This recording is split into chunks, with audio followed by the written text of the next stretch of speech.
Hello friends, ನೋಡಿ friends, ಇಲ್ಲಿ ಒಂದು ಕುರ್ಕುರೆ ಇದೆ. ಇಲ್ಲಿ ನೋಡ್ರಿ, ಈ ಕುರ್ಕುರೆ ಹೆಸರು ಚಟಾಕ ಆ್ಯಂಡ್ ಪಟಾಕ. ಈ ಚಟಾಕ ಮತ್ತು ಪಟಾಕನ ತಗೊಂಡು ಏನು ಮಾಡಬೇಕಪ್ಪ ಅಂತಂದರೆ ಇದನ್ನು ಕತ್ರಿಲಿಂದ ಕಟ್ ಮಾಡ್ಕೋಬೇಕು. ನೋಡಿ ಫ್ರೆಂಡ್ಸ್, ನನ್ನ ಮಗ ಕಟ್ ಮಾಡ್ತಾ ಇದ್ದಾನೆ.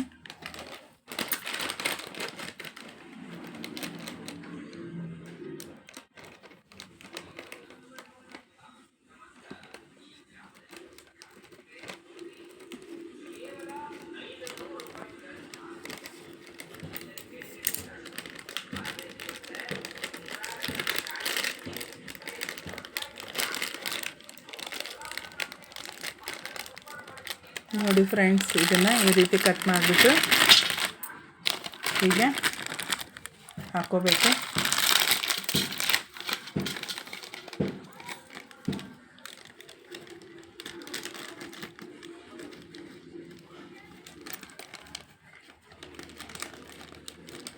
ಪೂರ ಕಟ್ ಮಾಡೋದನ್ನು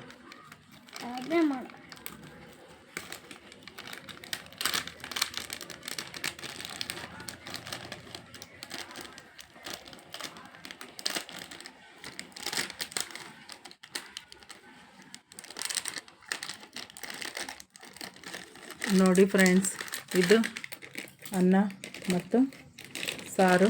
ಇವಾಗ ಅವನು ಕಟ್ ಮಾಡಿದ್ದಾನೆ. ಕಟ್ ಮಾಡಿ ಇವಾಗ ಅರಿತಾ ಇದ್ದಾನೆ. ಅರ್ದು ಈ ತಟ್ಟೆಯಲ್ಲಿ ಸುರಿತಾ ಇದ್ದಾನೆ. ನೋಡಿ ಫ್ರೆಂಡ್ಸ್, ನೋಡಿದ್ರಿ ಫ್ರೆಂಡ್ಸ್, ಇದು ನಂತರ ಊಟ ಮಾಡುವಾಗ ಇದು ಅನ್ನ ಮತ್ತು ಸಾರಿದ ಜೊತೆಗೆ ಒಂದೊಂದು ತಿಂದರೆ ತುಂಬ ಟೇಸ್ಟಿಯಾಗಿರುತ್ತೆ. ನೋಡಿ ಫ್ರೆಂಡ್ಸ್, ಹೇಗೆ ತಿಂತಾ ಇದ್ದಾನೆ.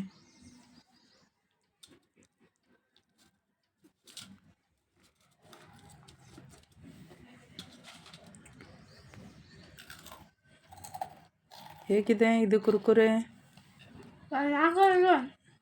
ನೋಡಿ ಫ್ರೆಂಡ್ಸ್, ನೋಡಿದ್ರಾ?